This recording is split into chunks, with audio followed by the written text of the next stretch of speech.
It's about taking control of your time and attention and not letting those external forces dictate it for you.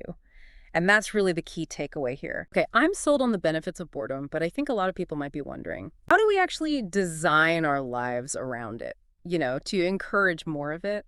Okay, like what are some examples? Well, think about those tech-free zones in your home, like maybe a cozy little reading nook, you know, Hmm.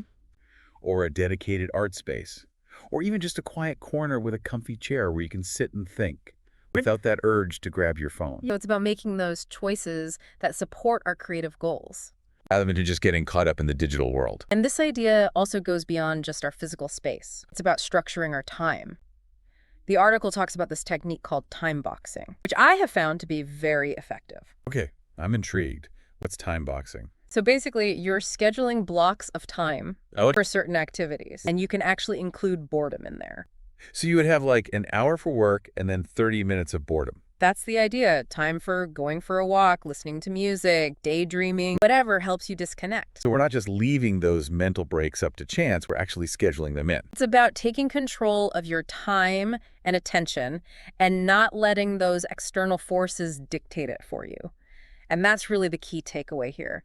Boredom is not a bad thing. It's not something to be afraid of. It's actually a valuable resource, space for creativity and innovation. It's almost like we've made boredom the enemy, and we've totally forgotten about its potential benefits. We need to start recognizing it as like fertile ground for creativity. We've just lost sight of the fact that, our most profound thoughts and ideas often come from those quiet, unstructured moments. I'm starting to see boredom in a whole new light. It's actually giving our minds the freedom to explore and connect and, Yeah, you know, generate new ideas. It's like a mental playground. yeah. Think about when we were kids, boredom would lead to our most imaginative play. Invent games, create entire worlds in our backyards. We need to get that sense of wonder and curiosity back, that ability to just see the magic in the ordinary. Boredom is like an invitation to explore, to experiment, to look at the world in a new way. And the more we do that, the more we'll stumble across those unexpected things that make us truly creative. How do we actually make time for boredom with our busy lives?